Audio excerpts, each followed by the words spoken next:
Tonight's show is about why men cheat. A man becomes a cheat the second they're born. Once they're born and the doctor comes and says this one is a baby boy. So we know those are cheats. That's it.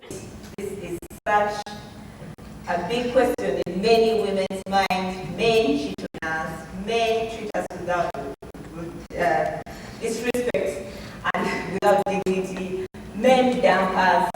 Men, it's a long thing about men. Why would you say that? Why would you say that? I've never in my life found a conc explanation that people can understand in the first instant, but this is my explanation for that. Yes. I think whether a man says he did or he did not, once a woman says you did this, that's it.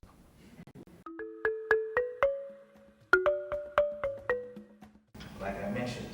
So when you say men are cheating, actually no, men do not cheat. Men in fact cheat when they resist those instincts.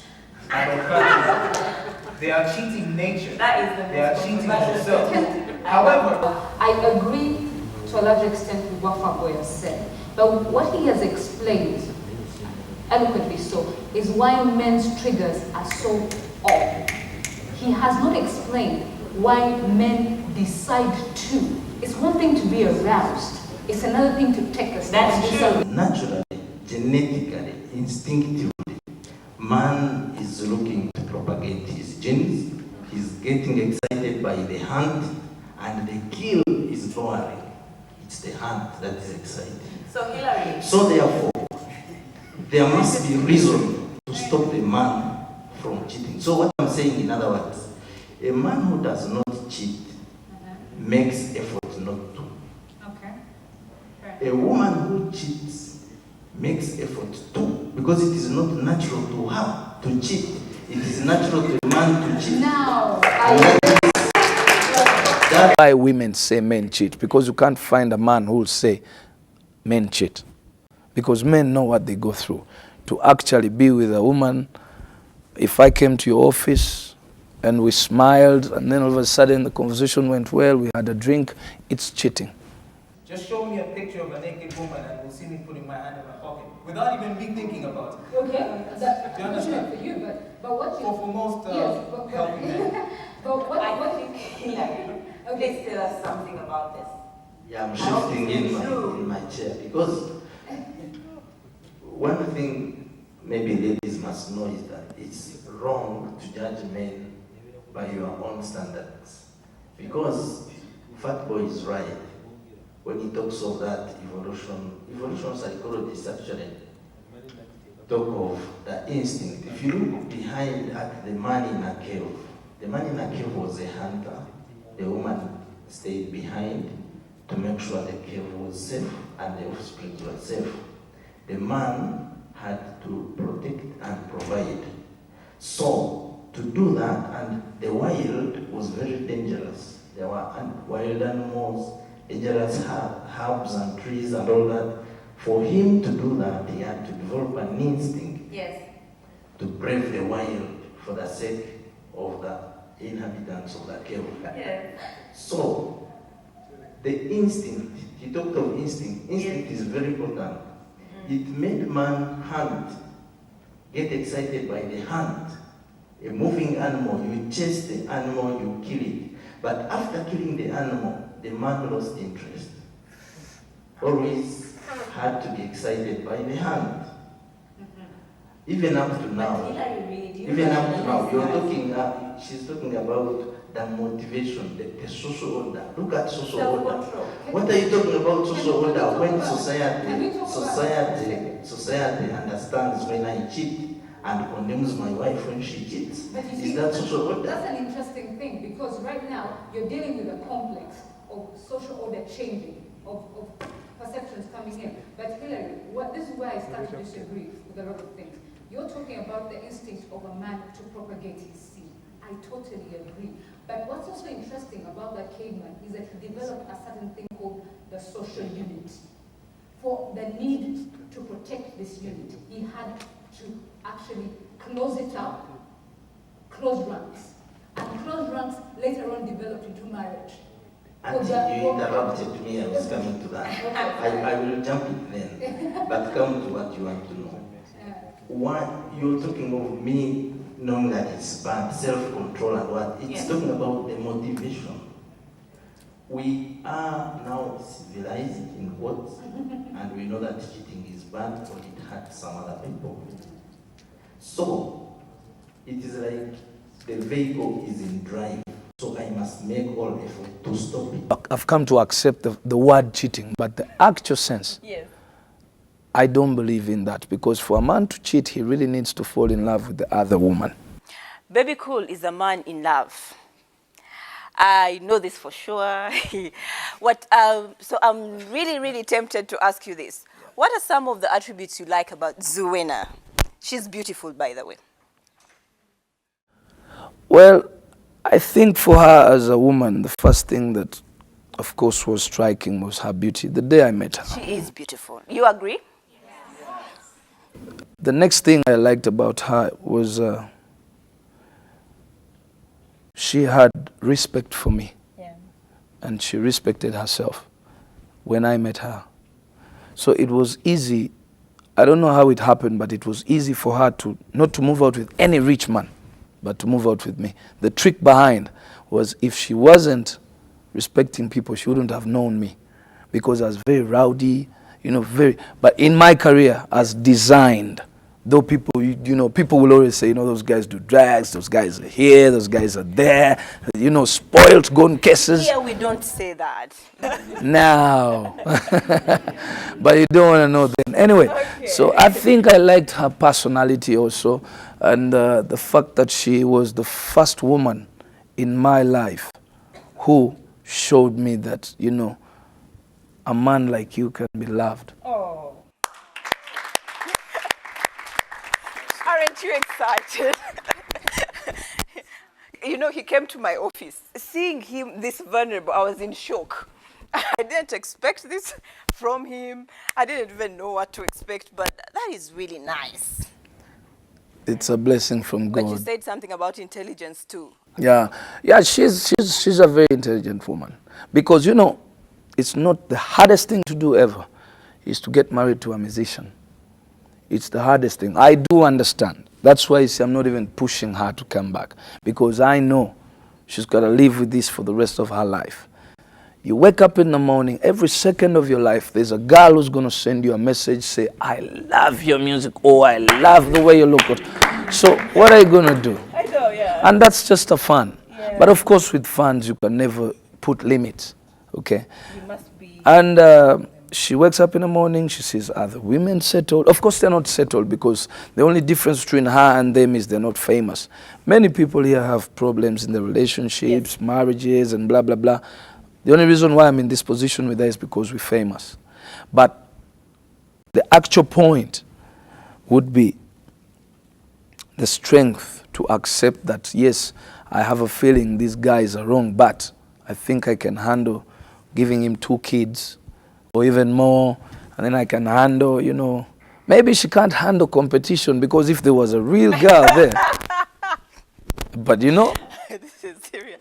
She would. Serious. I like honesty, so.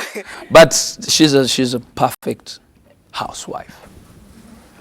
So, but Baby Cool, would you tell us, you celebrity men are faced with a challenge of orienting your wives about what you're about and what the business entails, such that they understand that you perform for women, like you've told us here today, and is it something that they have failed to completely understand? I wouldn't attribute it to that. Yes, it's our duty to teach our wives, you know, our families, most importantly our families, because you're not going to wake up in the morning and start bringing 50 girls to your mother or your father. You're not going to wake up every other second, the family singing the different girls. Some of the singers are doing that, actually.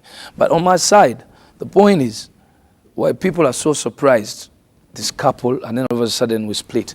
Definitely the only reason why 2 people can split is because there's either a guy or a girl in the middle. But ask me how.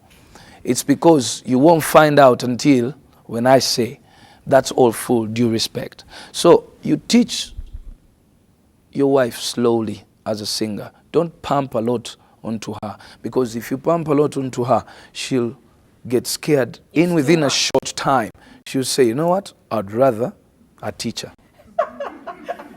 It's too much. Yeah, because a teacher, you can tell the lessons, but for a concert in Gulu, man, you... And so on and so forth. So somehow this arrangement developed where the woman would bear the child, look after the cave, and the man would do some of these other things. However, this is the interesting thing with evolution.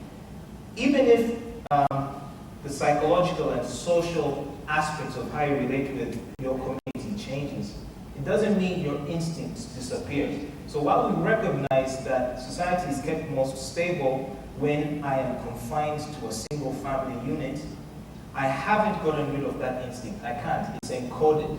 Which means, in order for me to remain loyal to this family unit, I must work very hard to suppress my primary instinct. Like he's saying, when a man doesn't cheat, he's actually working very hard to suppress his urge to do so. And for that, you need to be appreciated. Well, I'm not saying for a party, but I'm saying understand. Please understand. Because women like to make it seem like men are bad and they're good. Hey, I don't cheat, so why do you have to? Women need to understand the biological evolutionary imperative that's encoded in genes of male human beings to want to propagate their genes. And to this note, we'll take a minute's break and come back. We'll actually see a man who was punished for his cheating. So you must know that there's a cost to pay if you cheat on a woman, and then we'll go on with this debate. So we'll be right back. One of my living heroes, Nelson Mandela, and I think, I don't know even what it is like to be in his presence. And you tell us what it is to meet like Will Smith and Jada Pinkett,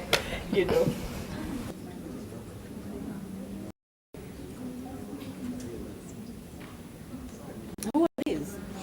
That is Suzanne of Kenya, and this is the Sudanese Kid. And that's a live band that was given to me to play. And these are my fellow Ugandans.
Madiba, Mandela, and I think, I don't even know what to tell you, but I think that was really, really wow. So how do you feel walking into a vast, crowded area? Do you ever get stage fright anymore, or? That was the biggest audience I've ever dreamt about in my life. I know it's going to be very difficult for me to get that audience. Yes, I have another concert in New York this year in July. Yes. About, Mandela again. But I don't know if the American people are also going to react even like the British people did. Maybe there's a second chance. British people reacting. I mean, that was crazy. That was more than 80,000 people paying the most expensive ticket for a concert. And they did that without thinking. They were crazy night and day. And I mean, that was the only concert. If you needed to be MJ, you needed to be on that stage, man. Yeah, that's we'll it. Take a break and we'll be right back. Please don't go away.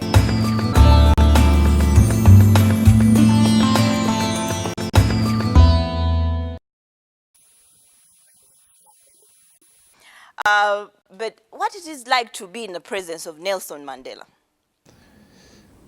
Well, I must tell you that many years in my life I always thought about myself as a genius. So I had to do a lot of things to prove myself right. I sacrificed a lot of things in my life, inclusive my own self. I never mind what people say about me, because until when you come to see me, get close to me, talk to me, that's when you know who I am. But in my career, it's from a distance, it's on the picture, it's in a song, they say negative. So I had to work so much for so many people for such a very long time to earn such trust, for someone to wake up in the morning and give you a call and say, you know what, you're the artist who has been chosen from Uganda to go represent Uganda onto this function. In the first place, I got that phone call, of course, from Zane. Yes. 7 o'clock in the morning. I'm like, in London on Nelson Mandela's birthday. So I thought it was like 50, 100 people. It's a party, you're just going to be there with your funny, Yes. and, meet a few people here and there. So I told my wife, you know what? I think the company has given me this opportunity. Fine. The usual opportunity. I've gone places in the world. I've flown anytime. I hate to fly. So at the last day, I nearly canceled. Yes. Because I've got that fever. Yes. 5 days before my flight, I always go down. So she's like, you have to go. If you disappoint that company, that'll be bad. I knew it was a party, so in my sense, a party is always about drinking, and I don't like free alcohol anyway. Yes. So I got up, took my flight, got into one of the best hotels in the world. Actually, little did I know that the president of Uganda was just a floor above me. Oh, okay. Wow. Celebrity life. I mean, this was like a dream of my life. To be in the most expensive hotel, I understand. in an instant, anything you ask for 1 week. But as I started to walk around just to check around, I saw Will Smith. I'm like, is that true? I know. I looked on the other side, I turned back. I said, maybe if I walk close to that guy, security will catch you. What's this guy doing here? Yes. On this other side, I saw Eddie Grant. I'm like, no, that's not possible. That's now next room to room. To go downstairs to find out that whole hotel was full of celebrities worldwide. Was that a high moment for you? The best moment. I had to go back. For sure, I had to go back in my room and pray. First, I thank God and pray. Back home, and then try to consult, from the company. What am I doing here? What am I supposed to do? But the beauty about that company, the only thing they used to say to me, sit and wait. You'll be told what you're going to do. So I sat, waited, Yes. 2 days. Third day I was picked, I was taken somewhere. I was told you're going to do a song you're going to perform. I'm like, what? Out of 200 singers who were there, it was only less than 20. And out of those 20 was me. That's wild. We are happy for you. So basically, I did rehearsals. I stepped into the studio, and those guys you just saw here knew my song, done. So I was like, okay. I went back, and then in the afternoon of that same day, you find, a letter on your door saying, at exactly 6 o'clock, we'll be in this hall. You're going to meet the big man. I died. I long for that moment. And it was just, You died. Did you say that? yes. I mean, this is the only living hero in the whole world. And this guy, it's not about history like we used to read about the Rhinelands, like we used to, talk about who. But this guy is real. 90-something years. This guy's legs are as big as this. This guy is so jolly. He's nice. He's a living hero. Is he humble? Very much so. When I met him, the only one thing that amused me, when I told him I'm Bebe Cool, he said, nice to meet you. He said, where are you from? I said, I'm from Uganda. Oh, Gulu. You still have Ebola. So you can see the memory is strong and he feels the pain for the people. He did not say, oh, Kongs, 27 years, you guys, the country's now nice. No. He picks at least that one sad part of life. He's such a humanitarian. So I spoke to him for, let's say, 3 minutes, and that was my time. And I think from that day, that was the first time I could believe that any person can be a billionaire and can be a hero.